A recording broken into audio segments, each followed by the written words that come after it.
CEM-vivant.com pour mieux vivre avec les ondes électromagnétiques de notre quotidien. Présente Sud Radio, la santé demain, Gilles Goncalves. Bonjour et bienvenue sur Sud Radio dans l'émission La Santé Demain, une émission qui donne la parole aux acteurs de la santé, de la médecine en général et de la santé au naturel en particulier. Aujourd'hui, nous allons parler de troubles de stress post-traumatique, ce phénomène qui engramme une réaction durable à un ou des événements traumatisants tels que guerre, agression, accident, violence répétée et qui provoque une reviviscence constante de ce traumatisme, c'est-à-dire une récurrence. Pour cela, nous avons le privilège d'accueillir le docteur Gérard Chaput. Bonjour, docteur Chaput. Vous êtes ancien médecin-colonel et ancien conseiller des forces spéciales, militaires et services de sécurité. Vous êtes spécialiste du psychotraumatisme. Vous avez une grande expérience du stress opérationnel, du traitement de l'accompagnement des chocs post-traumatiques au service des blessés de la nation, des militaires, mais aussi des pompiers, des soignants, les services de sécurité, les victimes d'attentats, impactés par la violence et la rencontre avec la mort. Ça, c'est un point crucial que nous allons développer. Aujourd'hui, grâce à l'association Les Sentinelles de la Nation que vous avez cofondée, vous guidez les personnes atteintes de syndrome post-traumatique dans un parcours de reconstruction de soi et dans le retour au sein de la communauté des vivants. Et vous êtes l'auteur de plusieurs livres, dont le dernier est Rallumer les étoiles. Quel joli titre pour ce dernier livre, docteur. Quelle histoire se cache derrière? Alors, j'ai décidé d'appeler ce livre Rallumer les étoiles en pensant à un ancien de la guerre de 14-18, qui est un grand poète qui s'appelle Guillaume Apollinaire.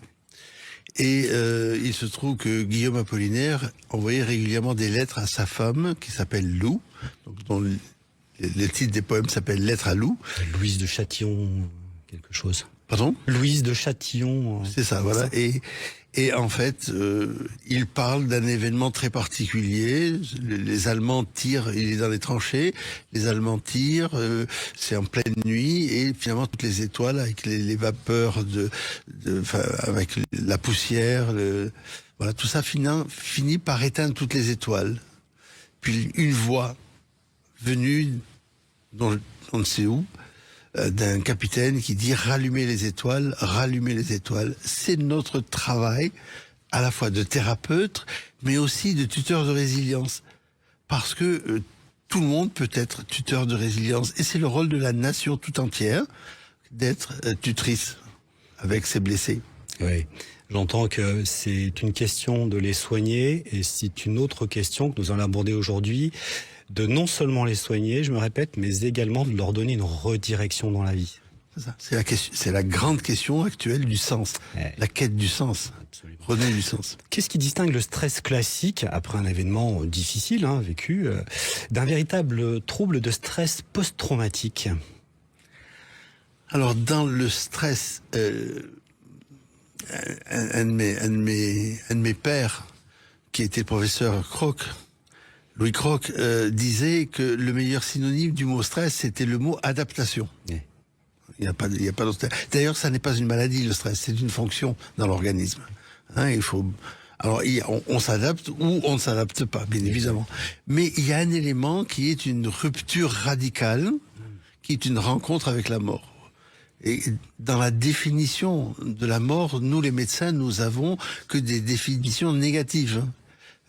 Il y a plus de souffle, il y a plus de rythme cardiaque, il y a plus d'électroencéphalogramme, enfin, tout ça est bien plat. Les juristes disent un individu est mort lorsque le médecin a dit qu'il était mort. Ouais, c'est ça. La véritable définition, c'est la définition philosophique. Et la définition de la philosophie dit la mort est une rupture radicale, c'est-à-dire qu'on va d'un point A à un point B avec impossibilité de retour. Vous enlevez Jésus-Christ mis à part, personne n'est revenu de milieu des morts. Pourtant, ces gens-là ont vécu la mort, mais sont restés quand même vivants. Et ce qui a amené un de mes camarades à appeler ça le syndrome de Lazare. D'accord. Donc, on a compris, en tout cas, ce que j'ai compris, c'est que les syndromes de stress post-traumatique, en fait, sont, entre guillemets, étiquetés dès l'instant où il y a un réel trauma avec frôler la mort. quasi la vivre et en réchapper en fin de compte. C'est ça. Pas un stress classique de j'ai une surcharge psychologique avec des gros ennuis qui me hantent. Là, on est quand même sur des sujets qui ont frôlé la mort. Donc évidemment, en cas de guerre, c'est plus que frôler traumatismes. la mort. Je crois que c'est Je vous en prie. vivre la mort. Je suis d'accord. Alors qu'elle soit réelle ou qu'elle soit symbolique. Absolument. Voilà. Spirituel ou autre. Oui, c'est ça. Donc pourquoi certaines personnes, pour les mêmes conditions, développent-elles des troubles post-traumatiques et d'autres non, finalement? Alors c'est tout un travail de métabolisation intérieure. Oui. Beaucoup de gens finissent finalement par intégrer cette réalité de la mort dans leur psyché et finalement s'en sortent plus ou moins bien. En revanche, plus l'intensité, plus la violence a été forte, je pense par exemple aux victimes d'attentats, je pense aux victimes de grandes violences, aux tortures intentionnelles, où là on a 90% par exemple dans les tortures intentionnelles de personnes qui ont des syndromes psychotraumatiques. J'accompagne actuellement un harki qui a été... comment dirais-je, qui a vécu une détention par le FLN, qui a été torturé et qui a réussi à s'évader. Il a encore aujourd'hui, vous voyez, ça date des années 60, et il a encore aujourd'hui ce syndrome de répétition traumatique avec des cauchemars, avec ce fameux vécu comme si, des dépersonnalisations, des déréalisations. D'accord, donc je dois quand même préciser que vous traitez principalement des personnes qui ont, comme dernièrement au Bataclan, subi des tests des troubles post-traumatiques, notamment les premiers qui sont intervenus au Bataclan. Oui, j'ai un de mes jeunes Misu qui lui est rentré comme médecin en premier dans le Bataclan. D'accord. Donc vous avez dû traiter. Et... Je l'avais aidé à... Parce que passer la période de l'effroi, passer la période d'une sidération, il faut se raccrocher à quelque chose pour arriver à... Donc ça demande une construction identitaire en amont quand même. Hein. Et donc je lui avais dit, si jamais un jour que tu as quelque chose qui vient te déstabiliser à tel point, il faut que tu te rappelles quel est ton nom. Parce que retrouver son nom, c'est retrouver son être, c'est revivre à l'intérieur de soi. Quelle est ma fonction, quelle est ta fonction? Je suis médecin et finalement à quoi je sers? Je sers à soigner les gens. C'est ce qui lui a permis finalement de se remettre en mouvement. Est-ce qu'on peut dire que retrouver son identité est capital? Parce que l'identité, on peut la perdre pendant un trauma tel que celui-ci. Et est-ce qu'on peut dire que l'identité a été explosée, morcelée et qu'il est important de la retrouver? Ah oui. Et d'ailleurs, réunir l'identité. Je pense que Malraux résume bien ça quand il dit finalement l'homme en est réduit à un misérable tas de petits secrets. Ouais, c'est ça. Il y a une espèce de morcellement psychique. Et à ça d'ailleurs, plusieurs années après, Régis Debray, qui était notre philosophe aussi, répond en disant mais alors comment faire de ce tas un tout? C'est-à-dire, comment essayer de retrouver, de recoller les morceaux. Hein, c'est ce que moi j'essaie de refaire avec le Kintsugi par exemple. Mais j'en avais parlé avec le pape Jean-Paul II, et qui m'avait répondu non, c'est pas la notion d'unité d'être, c'est la notion d'intégralité d'être. Il faut donc rallumer l'intégralité de l'être. Est-ce qu'on peut dire que certains troubles de stress post-traumatique proviennent non pas juste d'un choc, mais d'une récurrence de choc? Alors oui, il y a, me semble-t-il, chez plusieurs individus, comme des formes de chapelet psychotraumatique. Ouais, c'est ça. Il y a parfois plusieurs traumas cumulatifs, mais parfois l'événement fait référence à quelque chose de très antérieur. Je pense à ce blessé que j'avais rencontré, qui était couvert d'eczéma, qui en avait partout, qui était venu me rencontrer en me demandant est-ce que vous pouvez pas me renouveler mon ordonnance. Quand j'ai regardé l'ordonnance, il y avait recto verso. Il y avait quoi, je lui ai dit mais est-ce que vous avez la capacité de manger avec tout ça, tellement on est loin de certaines formes de régime. Et quand je lui ai fait ces formes de régression à caractère hypnotique, je suis tombé peut-être 20 ou 25 ans ou 30 ans avant, sur un trauma. Le trauma, il assiste à la naissance de son enfant, sauf que l'enfant est mort. Et il a été incapable de pouvoir parler. Il y a eu une sidération totale. Et le langage s'est absenté du sujet. D'accord, donc vous êtes remonté à l'origine du traumatisme. Bon, je précise quand même par des techniques hypnotiques de très haut niveau. C'est pas forcément ce qui se pratique en cabinet parce qu'il faut quand même remettre les choses en place. Et de ce fait, la personne que vous traitiez a guéri de son eczéma, c'est ça ? Et en fait, la semaine d'après, l'eczéma était parti. Ouais. Comment, en fait, le trauma modifie-t-il la perception du temps, du danger, du corps et des autres ? Parce qu'il y a un problème d'altérité. Alors, on dit souvent que le trauma est une blessure invisible. Ouais. Ça m'agace profondément. Parce qu'il n'y a que les aveugles qui ne peuvent pas voir. Et donc, les traumatisés, on les voit, le regard est posé vers en bas. Il y a, quand on pose, ça ramène à la philosophie de Levinas.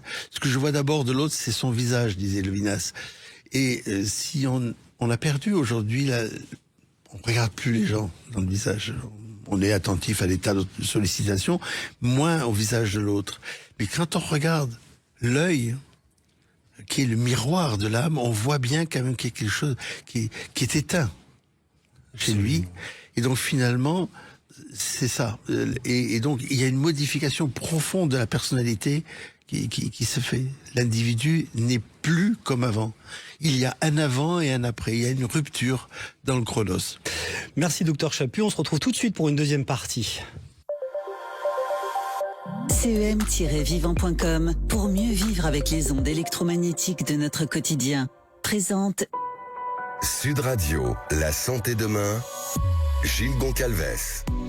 De retour sur le plateau avec le docteur Gérard Chaput, nous évoquions les différents troubles des stress post-traumatiques et les troubles de perception du temps de ces individus, les troubles cognitifs liés aussi aux problèmes relationnels qu'ils peuvent rencontrer.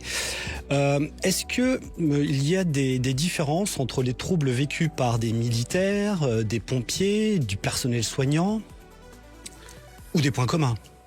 Alors, le trauma, c'est le trauma et la pathologie est universelle. Il n'y a pas de problème. C'est des modes d'expression. C'est tout. Parce que rencontrer la mort, c'est identique pour tous. Et donc, que ce soit des pompiers, que ce soit des gendarmes, ils rencontrent cette expérience de la mort de manière différente. Je pense à une infirmière que je vais recevoir bientôt, qui était une infirmière en cancérologie. Elle rencontre, et souvent, elle était en phase ultra-terminale, l'accumulation de la réalité des patients qui vont mourir, l'annonce de la mort à quelqu'un, a fini par éroder, et à un moment, elle s'est appropriée cette annonce de la mort. Elle l'a faite pour elle-même, tout en le disant à quelqu'un d'autre, elle se l'appropriait. Et c'est ça qui a fait un impact. Pour les pompiers, par exemple, aller sur le feu et se voir entouré de flammes, ça peut être ça. Pour un gendarme, ça peut être d'aller faire, par exemple, ramasser un casque d'un motard sur l'autoroute. Ça m'est arrivé, parce que je me rappelle de ce jeune gendarme adjoint qui était sur l'autoroute à Perpignan. Un accident de moto, et le major lui dit, écoute, va ramasser le casque qui était là-bas, sauf que dans le casque, il y avait ce qu'il fallait, et ça a fait un impact. C'est-à-dire que la situation est fait violente, et c'est une violence extrême, et c'est une violence dans l'immédiateté. Ça se fait dans l'instant. Et donc il y a une rupture du continuum temps. C'est-à-dire que le chronos est scindé en deux. C'est ça. Et donc il y a un moment où il y a un blanc dans l'appareil psychique. Et c'est ce blanc qu'il va falloir aller travailler. Ouais, c'est ça. Est-ce que, par exemple, les communs des mortels que nous sommes peuvent subir aussi des troubles post-traumatiques par la récurrence des violences verbales ou physiques qu'ils subissent tous les jours ? Il faut que l'image même de la mort soit imprégnée. Vous pouvez avoir des violences, ça peut finir par vous éroder sur le plan psychique, mais en tout cas pas. Il faut qu'il y ait le sentiment d'une mort immédiate. Ah, c'est ça, le point commun, c'est la mort. Je souhaitais souligner ce cas de figure parce que beaucoup se disent traumatisés ou post-traumatisés. Mais en fait, c'est quand même un petit problème de rhétorique. Hein. Voilà. Il a voulu me tuer. Et je pense par exemple à ce gendarme qui était otage à Ouvéa, et il voit arriver devant lui le fusil du canon. Ouais. Alors, on peut faire une audition de cet homme-là. Bien sûr. On prend l'audition. Oui, alors ce monsieur, vous voyez bien l'orifice du canon, et qu'est-ce que vous voyez derrière?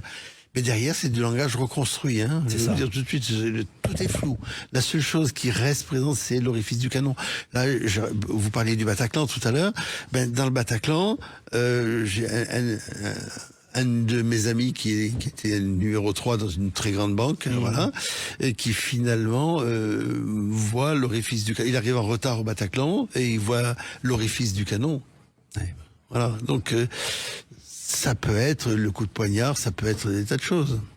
Donc on peut distinguer 2 types d'axes pour la thérapie, donc la thérapie classique, donc psychiatrique, psychologique, vous pouvez nous en parler ? Oui, alors le trauma, quand il impacte un individu, c'est un peu comme les bombes à fragmentation, on en entend beaucoup parler aujourd'hui. Oui. Dans ces bombes à fragmentation, le premier impact, c'est les liens du sujet avec lui-même, c'est-à-dire que le sujet ne se reconnaît plus, et d'ailleurs on entend très souvent « je ne suis plus comme avant ». Hein, et ça, c'est tout le travail des psychiatres et des psychologues qui font de plusieurs thérapies, des cognitivistes, des comportementalistes, de la psychanalyse ou le MDR. De l'EMDR ou autre, voilà. Et puis un deuxième axe qui est l'axe de la destruction du lien à l'altérité. Et moi, j'ai préféré travailler essentiellement dans cet axe-là, parce que on va pas réinventer l'eau chaude, et les psychiatres font de l'excellent travail, les psychologues aussi, c'est pas à nous à faire. En revanche, ces gens-là qui se sont isolés du monde, il faut les remettre dans le monde pour qu'ils puissent continuer à nouveau à servir. Et c'est ça qui est important. C'est que c'est la question du sens. Ma vie a un sens, et je suis là pour continuer à servir. Exactement. Donc, il est question et de soigner, mais et après. Donc vous parlez du « et après ». Donc dans ce « et après », quels sont les facteurs favorisant une vraie reconstruction plutôt qu'un simple traitement, je dirais? Alors, il faut vraiment tout reconstruire, parce que le sujet qui a vécu la mort peut se croire abandonné, même s'il y a plusieurs personnes qui ont été présentes pour l'aider.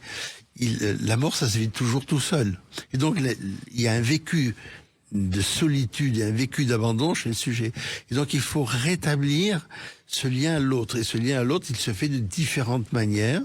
Et on utilise des médiateurs. Comme par exemple, dans la médiation animale, j'utilise beaucoup les abeilles. Les abeilles, pourquoi? Parce qu'elles ont un objectif commun, les abeilles. Elles viennent servir le bien commun. Et elles passent par une abeille, ça passe par toutes les étapes. Et puis, toutes les abeilles, elles vibrent avec une fréquence très particulière, qui est la fréquence de 417 Hz.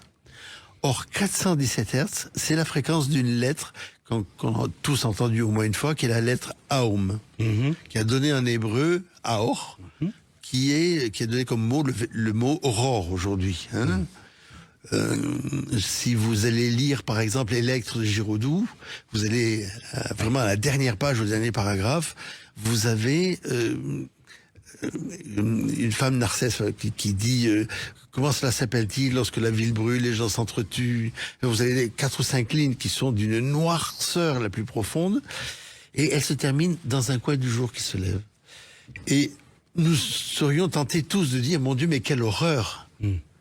Sauf que là passe un passant qui dit, cela porte un très joli nom, femme Narcisse, cela s'appelle l'aurore, point final. C'est-à-dire que finalement, c'est maintenant que tout recommence. Et finalement, je recommence à vivre. Et c'est la lumière qui vient poindre. C'est pour ça que quand je fais mes stages en Camargue, je les amène sur un pont et je leur demande d'assister en Camargue au lever du soleil comme promesse d'un nouveau jour. Susciter l'espérance chez ces gens-là. J'utilise après comme médiation la médiation équine, comme un nouveau mode de paralangage. Comment je peux mode de communication. Et le cheval est un excellent médiateur. Est-ce que je peux préciser qu'on n'est pas dans le bisou cheval classique? Certainement pas la calinothérapie. Non, c'est pas la psychopapouille qui est faite au cheval, surtout pas. C'est au contraire, je communique avec lui et donc je rentre en contact, je lui donne un ordre. Et comment je peux faire alliance avec le cheval? Et donc, si je transpose ça dans ma vie ordinaire, alors bien évidemment, je vais avoir un autre mode de communication avec l'autre. Oui. Donc, je peux aller, parce que j'ai un camarade, par exemple, qui allait chercher son pain, qui venait d'Afghanistan, qui allait chercher son pain et qui le faisait en mode guerre, par exemple. Oui. Qui prenait le pain et qui partait aussi vite que possible. Alors que là, on peut communiquer un peu mieux avec la boulangère, par exemple. C'est ça, donc en fait le sujet qui est proche du cheval, vous lui faites faire des exercices et vous avez une lecture comportementale du sujet et du cheval. Et le cheval, et une lecture cognitive aussi chez le sujet. Et je leur fais porter des haltères ECG. Oui. Un haltère ECG pour le cheval, un haltère ECG pour le blessé, et je vois la concordance. Qui mesure les battements cardiaques. Et puis, on parlait de la peau. Dans le travail de la peau, je termine ce travail par ce qu'on appelle le pot à pot du professeur Anzieux. Oui. Et ce pot à pot est très important parce que ça vient apaiser toutes les angoisses mortifères. C'est un rappel, finalement, du moment où l'enfant vient de naître, qui a vécu une rupture radicale, puisqu'il vient de naître, et c'était... et c'est un enfant, et c'était un bébé, pas un bébé, j'ai perdu le mot. Un fœtus. Un fœtus, voilà, merci. Voilà, et c'est maintenant un bébé, c'est un humain. Et donc, bien évidemment, une rupture radicale. Et en fait, on pose le bébé sur le ventre de la mère, il y a donc une forme de portage, et c'est ce que j'essaie de reproduire, et ça permet d'apaiser toutes les angoisses mortifères. J'ai le souvenir d'un blessé, par exemple, qui était, comment dirais-je, qui avait vécu un drame pas très loin, victime de terrorisme, pas très loin de Paris, je ne dirais pas où, et qui toutes les nuits était réveillé par des cauchemars terrifiants. Et on a travaillé le travail de le cheval, plus ce portage et ce pot à pot. Et la nuit qui a suivi, il a pu dormir comme un bébé, et depuis, il dort très bien. Tout n'est pas parti, mais en tout cas, cette partie-là, qui était effroyable, s'est apaisée. Donc on est en train de parler de l'association Sentinelle que vous avez cofondée et des stages qui s'appellent Serviam. Serviam, oui. C'est ça. Et vous évoquiez hier aussi, en aparté évidemment, le cas d'un véhicule blindé léger qui sur une route, la dite route s'effondre, le blindé se retourne, c'est ça. Et donc il n'y a pas eu de mort, mais les personnes dans le VAB se sont vues mortes. Ah ben oui, enfin le VAB s'est retourné. Alors, faut savoir quand même qu'à Bois-Quay il fait quand même très très chaud. Donc on ouvre ce qu'on appelle les tapes, c'est-à-dire les fenêtres, si vous voulez, du VAB. Le VAB se retourne et tombe dans l'eau à l'envers. Et donc c'est une rizière quand même relativement profonde. Il se trouve que j'étais en tourelle juste derrière. Et donc on a pu sortir immédiatement pour aller ouvrir la porte du VAB. Dans l'eau c'était assez difficile, mais on a réussi. Et en fait, voilà, il a fallu après débriefer ces gens-là immédiatement. Et puis c'est quelqu'un que j'accompagne encore aujourd'hui. Parce qu'ils se sont vus morts, je précise. Ah, ils se sont vus immédiatement morts. Avec des phénomènes hallucinatoires immédiats d'ailleurs. Parce qu'il y en a un qui m'a dit, il y avait ma maman qui était juste à côté de moi, sauf que sa maman est à 6000 km, quoi. C'est ça, ouais. Donc la mort est liée aux troubles de stress post-traumatique. Merci docteur Chaput pour toutes ces explications. On vous retrouve sur Internet et à travers votre ouvrage que je remontre ici, Rallumer les étoiles, magnifique titre. Merci à vous aussi, chers auditeurs. On se retrouve quant à nous dimanche prochain à 15h30. Sud Radio, la santé demain, Gilles Goncalves. Vous a été présenté par CEM-vivant.com pour mieux vivre avec les ondes électromagnétiques de notre quotidien.